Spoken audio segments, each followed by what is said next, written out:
Welcome back to the Illinois Town Hall responding to COVID-19. While the governor decides where the state is headed as a whole, each town in our diverse state faces different challenges during the pandemic.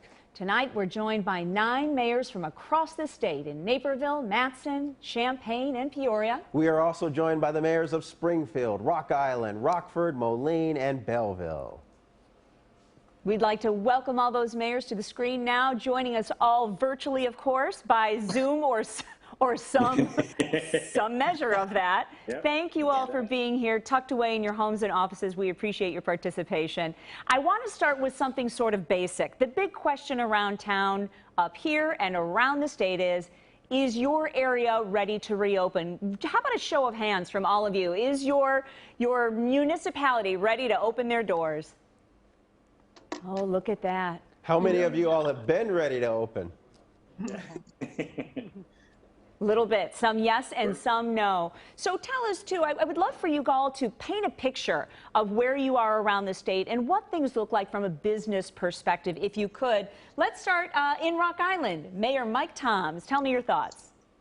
My thoughts is that, of course, we're ready to open up. We've been talking to the businesses here locally, especially this last week when the governor decided to loosen up a little bit and accelerate the restaurants and bars. But, you know, we struggle here. One of the areas we struggle is we're on the border of Iowa here. And so they've already opened up and they've been open and they allow people inside the restaurants and bars and some of the businesses. And that's where we struggle. We've had some citizens that are some flight over to Iowa and spending their money there. And the border towns really having a challenge there. Sorry to interrupt you. I want to turn now to Mayor Mark Eckert, too, another border town near East St. Louis in Belleville. Your thoughts? Well, like Tom said, St. Louis, Missouri is really 15 minutes from Belleville. And we got a number of people who work there, but we also have number of people since it's been open already who are migrating over there to shop and to get their haircuts, which they're dying to do, and their hair fixed and their nails done. Mm-hmm. So it has made it more difficult the last 2 weeks with Missouri. They were later to close and they're opening earlier. So I think that's agitated a lot of our business owners when Memorial Day weekend Missouri was open. It scares me a little bit because some of the pictures on the news show, like Lake of the Ozarks, the large parties, and I fear that people use good judgment when they do reopen.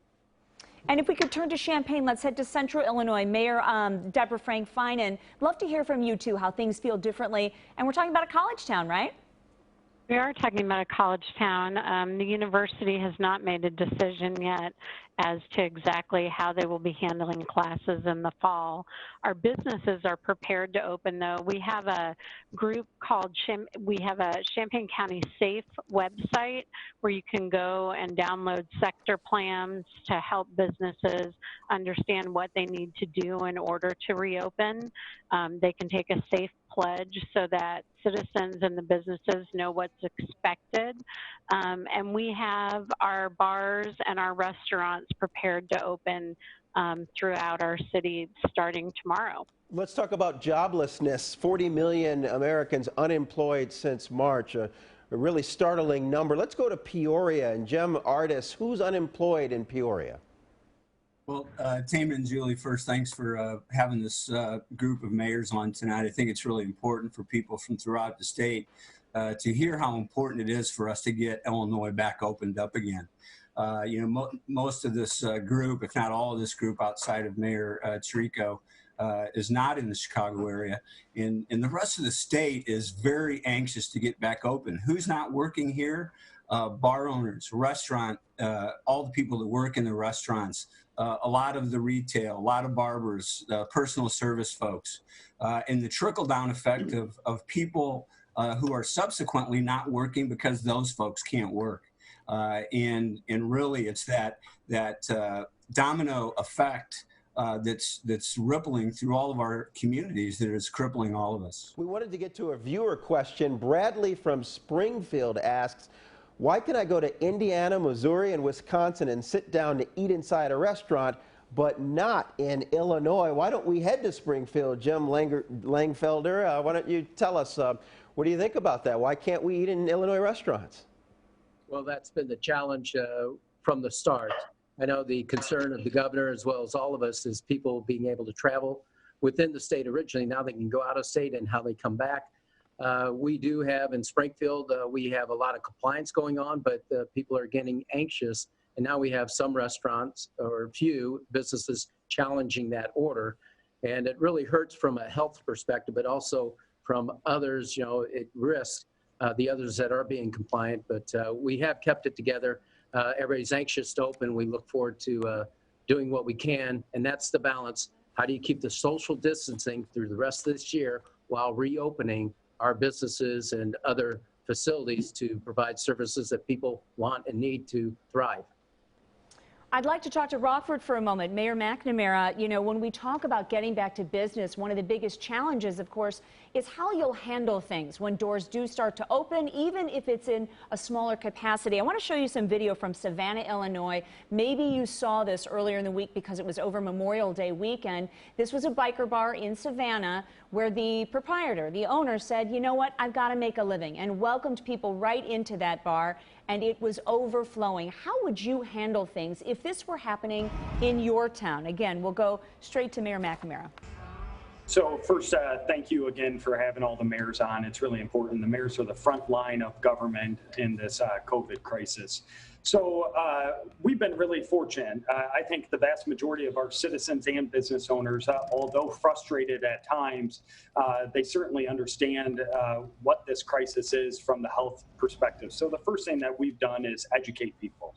We're not out there with police or anything of that nature. We're out there educating citizens and business owners, and they've done a tremendous job. So we've thankfully not had to deal with what Savannah has had to deal with.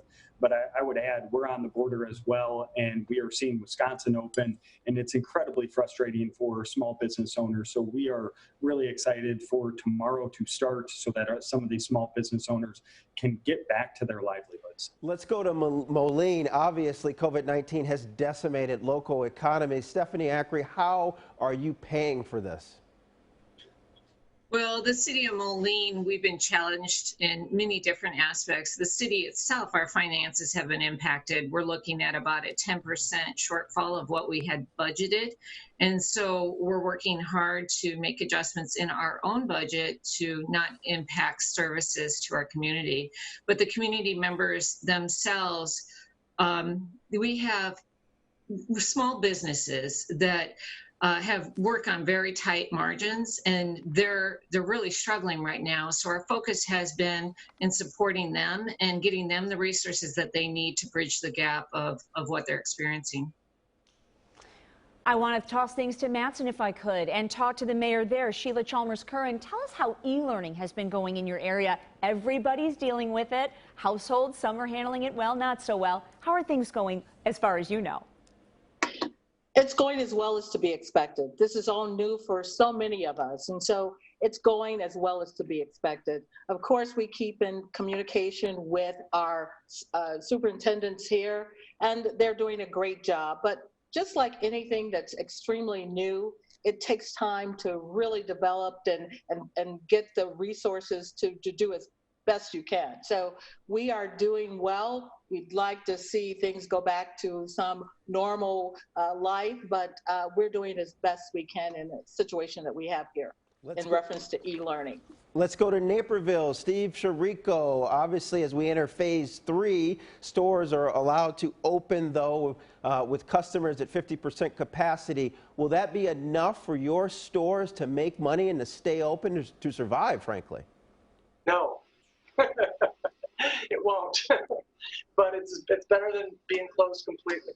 And you know, we're grateful that the governor modified his phase 3 criteria so that the restaurants could at least begin to get some blood flowing again, because they were in full cardiac arrest a week ago. And so this is a step in the right direction, but we're very anxious to move from phase 3 to phase 4. And I think like a lot of these mayors here, I'm sure, have experienced that the criteria, at least from our perspective in our county, really supports doing that. I'd love to ask you all, too, do you feel like you're being heard in other parts? When we talk about downstate Illinois, central Illinois, do you feel like you're left alone to make these decisions? Or do you feel like there is some comfort in the outlets that you're using, whether that's talking to the governor's office, talking to other mayors in other towns, as we're trying to do right now? I'll throw that one, if I could, to the Rock Island. Mayor Toms, what are your thoughts? My first thought is, no, I don't think that the, quote, downstate is being heard. There's no doubt it's a lot different outside the Chicagoland area. And so I think that it should be accelerated. We should be in phase 4 right now, is my belief. And we've not been heard on that message. So I do feel left out on that part. I do feel that having collaboration with other mayors, that's been very good. We're here in the Quad Cities. It's got 5, 6 cities surrounding us that we've been able to communicate with those mayors and share resources, share ideas, and so that's been very helpful. But Springfield, unfortunately, we've not seen much help out of it yet.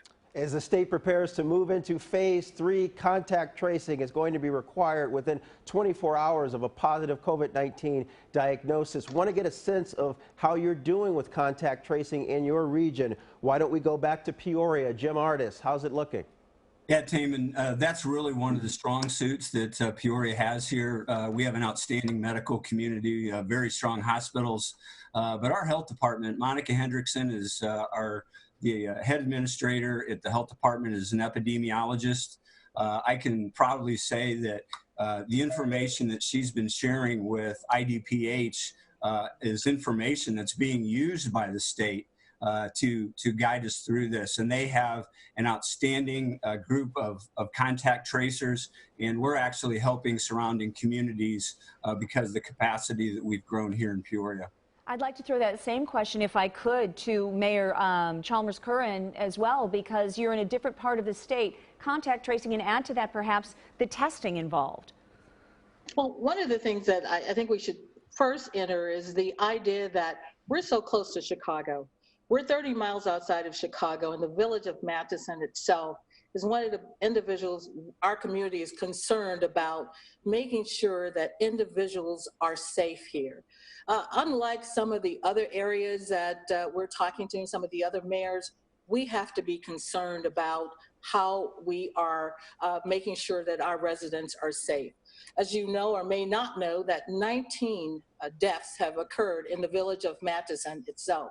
So of course, that type of tracing and tracking is extremely important, and we're going to be working with everyone that we can in order to make that happen and to work with the governor. I am continually wanting to keep our communities safe and listening to the governor as to how we can move that forward. So we're very concerned and working toward making sure that tracking is a part of what happens in the village of Matheson. The legislature passed a budget that holds spending mostly flat. Let's go to Springfield again. Jim Langfelder, are there projects that you had hoped would be funded that were not funded by the legislature?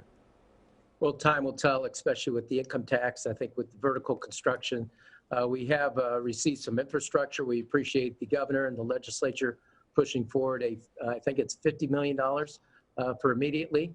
And then, but with regards to one thing, Mayor Toms, I agree with you as far as smaller rural areas haven't been heard enough. With regards to smaller towns, my family comes from rural areas on my wife's side, and they have a lot to, that could happen. You know, they only have a few restaurants, few businesses, and once those close up, it will be a struggle to get them back. Springfield's somewhat resilient. I have relayed that to the governor's office. I do have a representative, and I believe the governor's office is listening because they've taken action, and he's really built into some of the phased approach that he's kind of modified. But the 14 days should be looked at. You should be looking at different areas of the state that can be opened up more rapidly when it makes sense. All right, mayors. Well, thank you so much. 9 mayors from across Illinois. Thank you so much. Good luck to you. It was great to chat. Let's bring in. Thank you for having us.